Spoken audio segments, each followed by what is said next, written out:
नमस्कार दोस्तों, जय हिंद जय भारत। मैं हूं CL Saini. CDRK Saini education classes YouTube channel पर आप सभी दोस्तों का हार्दिक स्वागत है, अभिनंदन है। दोस्तों, हमारे इस चैनल के माध्यम से आप सभी के लिए पूर्णतः निःशुल्क क्लासें चलाई जा रही है। इन क्लासों में आप द्वारा हमारे इस हेल्पलाइन नंबर पर आपके पाठ्यक्रम से रिलेटेड जो भी टॉपिक हमें सेंड किए जाते हैं उन्हें हम अंडर 15 दिन में हमारे इस चैनल पर अपलोड करने का प्रयास करते हैं, आपको समझाने का प्रयास करते हैं। दोस्तों, आज की लाइव क्लास के अंतर्गत हम अधिगम शैली को प्रभावित करने वाले तत्व, कारकों, फैक्टरों के बारे में आपसे चर्चा करेंगे। दोस्तों, आप सभी जानते हैं जो हमारा अधिगम होता है अर्थात सीखना होता है, हमारी जो लर्निंग होती है, इसको कई फैक्टर प्रभावित करते हैं। ऐसे कौन कौन से तत्व हैं जो हमारे अधिगम को प्रभावित करते हैं। अब दोस्तों, यहां पर बात हो रही है अधिगम शैली की। तो दोस्तों, मैं आपको बता दूं, जो हमारा सीखना होता है, हमारा जो अधिगम होता है, इसकी जो शैली है, अब आप शैली को समझ नहीं पा रहे होंगे कि शैली क्या है। तो दोस्तों, मैं आपको बता दूं, शैली का मतलब होता है तरीका। तो सीधा सा अधिगम शैली का तात्पर्य हुआ सीखने का तरीका।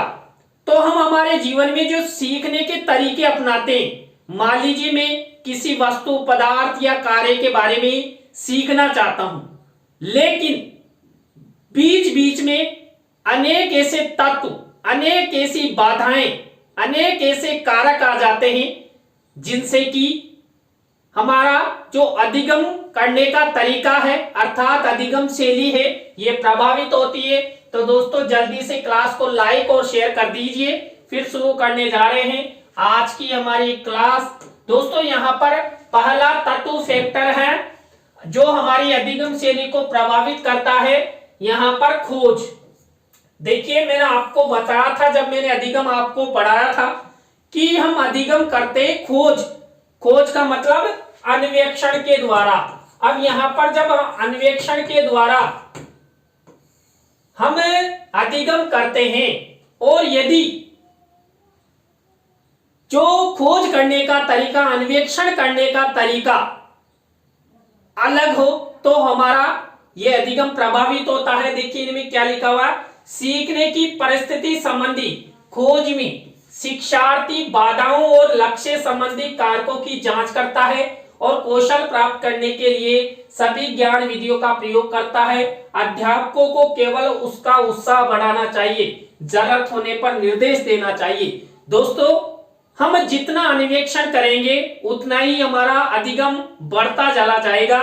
यदि हमने अन्वेषण कार्य नहीं किया तो जीवन में हम अधिगम नहीं कर सकते। जो बालक बालिका अन्वेषण अर्थात खोज से कतराता है, दूर रहता है, उसका अधिगम प्रभावित होता है। इसलिए पहला फैक्टर ही यहां पर खोज को माना गया है जो हमारी अधिगम शैली को प्रभावित करता है। तो जीवन में यदि आप भी अच्छा अधिगम करना चाहते हैं, अपने लक्ष्य की प्राप्ति करना चाहते हैं, तो खोज नामक तत्व पर विशेष ध्यान दें, अन्वेषण पर ध्यान दें, अधिक से अधिक ऐसे कार्य करें जो आप नहीं जानते। देखिए, कार्य करेंगे तभी तो सीखेंगे। देखिए, संस्कृत में एक श्लोक है कि जो शेर होता है अपनी गुफा में बैठा हुआ रहता है, तो हिरण उसके मुख में नहीं आता है, उसे कार्य करना होता है। जब वो शिकार करने के लिए जाएगा, किसी हिरण की खोज करेगा, तभी वो अपना पेट भर पाएगा। यदि वो गुफा में बैठा रहा तो जीवन में कुछ नहीं कर सकता। तो यहां पर खोज महत्वपूर्ण कारक है जो हमारी अधिगम शैली को प्रभावित करता है। इसके बाद उद्देश्य, हमारे एम्स, लक्ष्य। प्राणी अपनी आवश्यकता अनुसार सीखने का प्रयास करता है। मानव उस क्रिया को नहीं सीखना चाहता जो उसकी आवश्यकता तथा उद्देश्य की पूर्ति नहीं करती। दोस्तों, जब मैंने आपको पहले अधिगम के बारे में बताया था तो हम अधिगम की प्राप्ति क्यों करते हैं? क्योंकि अधिगम करना हमारी आवश्यकता होता है और उस आवश्यकता की पूर्ति हेतु हम उद्देश्य बनाते हैं।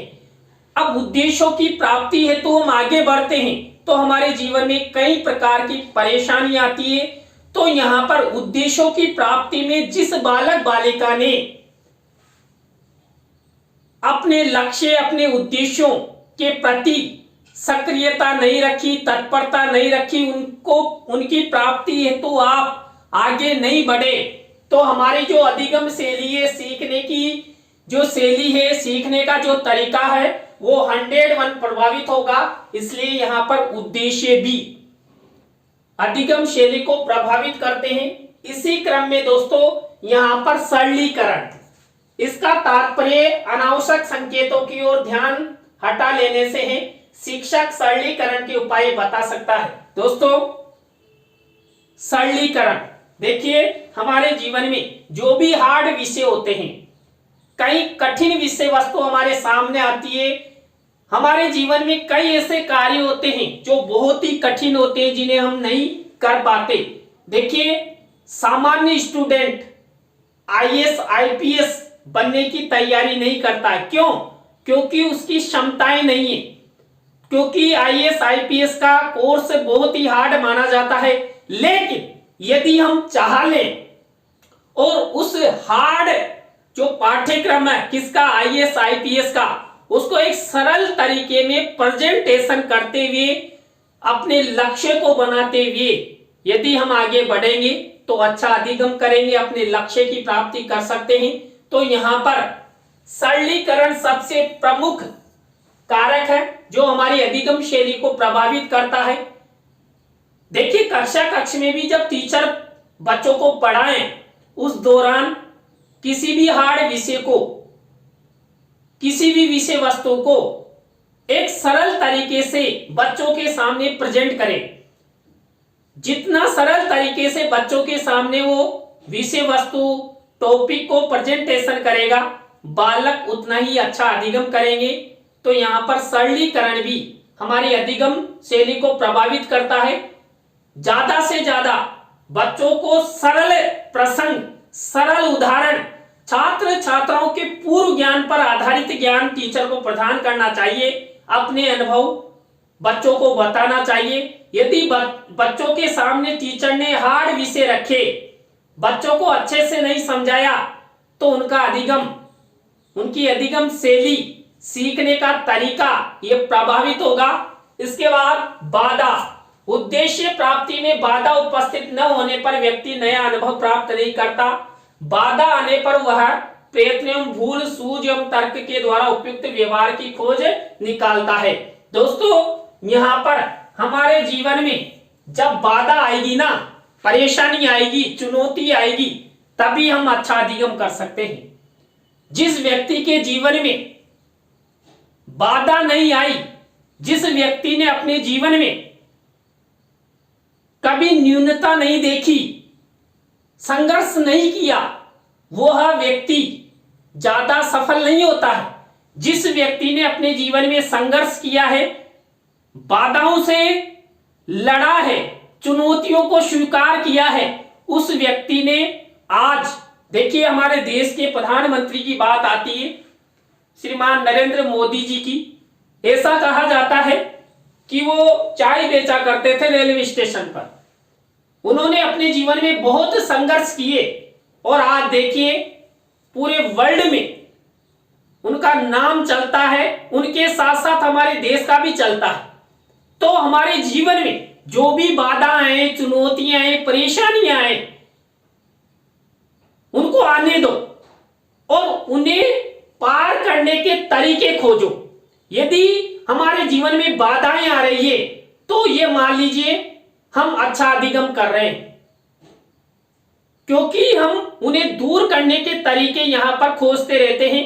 तो यहां पर जो हमारे जीवन में बाधाएं, परेशानियां, चुनौतियां आती है, वो भी हमारी अधिगम शैली को प्रभावित करती है। इसके बाद नेक्स्ट पॉइंट है यहां पर अभिप्रेरणा, मोटिवेशन। दोस्तों अभिप्रेरणा भी अधिगम शैली को प्रभावित करती है। जिस बालक बालिका को हम जितना मोटिवेशन प्रदान करेंगे, उसकी प्रशंसा करेंगे, उसे प्रोत्साहित करेंगे, बालक में उतना ही अच्छा अधिगम होता चला जाएगा। जिस बालक बालिका को हमने प्रोत्साहित नहीं किया, डांटा फटकारा, वो बालक अच्छा अधिगम नहीं करेगा। इसलिए कक्ष में टीचर को बच्चों को अधिक से अधिक मोटिवेशन देना चाहिए, अच्छे अच्छे अभिप्रेरणात्मक प्रसंग सुनाने चाहिए, उदाहरण सुनाने चाहिए। जो हमारे महापुरुष है, क्रांतिकारी हैं, उनके जीवन के प्रसंग बच्चों को सुनाएं, जिससे कि बच्चे उनका अनुसरण करें। और टीचर के जीवन में भी यदि ऐसी घटनाएं, ऐसे प्रसंग हो तो उनके अनुभव भी बच्चों को सुनाने चाहिए, जिससे कि बच्चे अभिप्रेरणा को प्राप्त कर अपने जीवन के जो लक्ष्य हैं उनकी ओर आगे बढ़े। और बच्चे यदि अभिप्रेरित होंगे तो वो क्या करेंगे, अपने जीवन में अपने जो उन्होंने लक्ष्य बनाए, उद्देश्य बनाए, उनकी प्राप्ति हेतु वो आप सबका अनुसरण करते हुए आगे बढ़ेंगे। अभिप्रेरणा ही व्यक्ति को उद्देश्य की ओर लेकर जाती है तथा व्यक्ति से प्रयोजन से प्रेरित होकर क्रिया करने को बाध्य हो जाता है। अभिप्रेरणा सीखने की अनिवार्य दशा है। देखिए, जब हम अधिगम के सोपानों की बात करते हैं तो पहला सोपानी अधिगम का अभिप्रेरणा होता है। तो जीवन में आप सब टीचर बनने जा रहे हैं, बच्चों को अच्छे से अच्छे, चाहे कोई सा भी तरीका अपनाएं, बच्चों को मोटिवेशन प्रदान करें। यदि बालकों को मोटिवेशन प्रदान नहीं किया जाता है, फॉर्मेलिटीज की जाती है, तो बच्चे क्या होते हैं, वो अभी प्रेरित नहीं होते हैं, उनकी जो अधिगम शैली है ये प्रभावित होती है। इसलिए यहां पर अभिप्रेरणा को भी अधिगम शैली को प्रभावित करने वाला एक तत्व, एक कारक फैक्टर माना गया है। इसके बाद उन्मुखता। दोस्तों, पहले ही आप लोग सोच रहे हैं कि उन्मुखता क्या है। जब मैंने मेरी कॉलेज में इस शब्द को पढ़ाया तो किसी बच्चे को नहीं आया कि उन्मुखता शब्द क्या है। तो दोस्तों, उन्मुखता शब्द होता है की ओर ले जाना, की ओर ले जाना। किनको ले जाना? देखिए, एक टीचर के लिए अपने विद्यार्थियों को की ओर ले जाना। अब किसकी ओर लेकर जाएंगे? उनके जीवन के जो लक्ष्य हैं, उनके जीवन के जो उद्देश्य एम्स, उनकी ओर ले जाना। तो टीचर बालकों को जितना उन्मुखता की ओर लेकर जाएगा, उन्मुख करेगा, बालक उतना ही अपने लक्ष्यों की प्राप्ति में आगे बढ़ेंगे। जो टीचर अपने बच्चों को भविष्यकृत उन्मुखता की ओर नहीं ले जाता, उन्हें बताता नहीं है कि देखिए, कई टीचर तो ये होते हैं कि बच्चा गलती करते ही तुरंत उसे टोक देते हैं, बेटा ऐसा कार्य नहीं करना। कई टीचर ऐसे होते हैं जो बच्चे को टोकते नहीं है और धीरे धीरे वो अनुशासनहीनता करने लग जाता है। तो हमेशा बच्चों को उन्मुखता की ओर ले जाने हेतु यहां पर मैंने अभिप्रेरणा शब्द भी लिखा है। तो अभिप्रेरणा की ओर वो अभिप्रेरित होंगे, उन्हें अच्छे अच्छे ज्ञान की ओर हमें ले जाना चाहिए। महापुरुषों की जो भी जीवनियां हैं वो बतानी चाहिए। हमारे क्रांतिकारी जिन्होंने हमारे देश को अंग्रेजों से आजाद कराया, ऐसे क्रांतिकारियों के बारे में बताना चाहिए। हमारे पड़ोसियों, हमारे समाज में जो अच्छे आईएएस है, आईपीएस है, अच्छे टीचर है, उनके बारे में बच्चों को बताना चाहिए, जिससे कि बच्चे उनकी ओर, उनका अनुसरण करते हुए अपने लक्ष्यों की ओर जाए। यदि ये न्यूनता है तो जो हमारी अधिगम शैली है ये 100% प्रभावित होगी, बालक सीख ही नहीं पाएगा। इसी क्रम में नेक्स्ट है विस्तार, रेंज। शिक्षार्थी सीखने की समस्या को सुलझाने के कुछ संभावित उपाय निश्चित कर लेता है और कल्पना में उसका प्रयोग करता है। ये विस्तार की प्रक्रिया है। इसमें वह समस्या के प्रत्यक्ष का विस्तार करके उसको समझाने की विधियों का परिष्कार करता है, अपने तक समस्या के संबंध का मूल्यांकन करता है। दोस्तों मैं आपको बता दूं, जीवन में जो भी समस्याएं आती है, जो भी बाधाएं आती है, जो भी चुनौतियां आती है, यदि हम उन्हें विस्तारित रूप से उनका विश्लेषण करें, उनके बारे में पता लगाएं, तो हम उन्हें समय पर और सही दिशा, सही क्रम में समस्याओं का समाधान कर सकते हैं। और आज वर्तमान जीवन में सबसे महत्वपूर्ण भूमिका निभाता है टीचर। टीचर बच्चों को सही रास्ता दिखा सकता है, किसी भी वस्तु, पदार्थ या तथ्य के बारे में गागर में सागर भरकर उन्हें समझा सकता है। इसलिए यहां पर जो अधिगम शैली है, इस अधिगम शैली को अच्छे विकसित करने में विस्तार, इस रेंज की महत्वपूर्ण भूमिका होती है। यहां पर देखिए, मैं आपको बता दूं, हम क्या करते हैं, बाल्यावस्था का तो नाम आपने सुना ही है। बाल्यावस्था में बालक कल्पना लोक में विचरण करता है, लेकिन जब किशोर अवस्था में वो आता है तो अपने जीवन में जो उसने कल्पनाएं की, उन कल्पनाओं को सार्थक करने की दिशा में वो आगे बढ़ जाता है।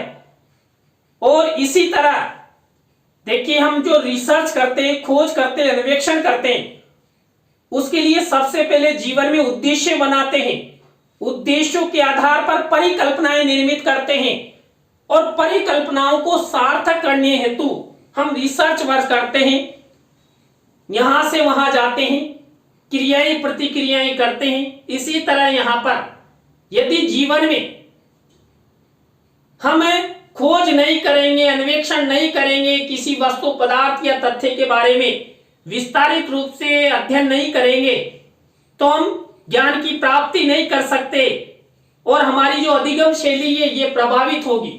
इसी क्रम में उपायों को निश्चित करना, लक्ष्य प्राप्ति के उपाय स्पष्ट रूप से निर्धारित किए जाने चाहिए। बिल्कुल सही है। यदि आपने अपने जीवन में लक्ष्य प्राप्ति के उपाय निश्चित नहीं किए तो स्वाभाविक आपकी अधिगम शैली प्रभावित होगी।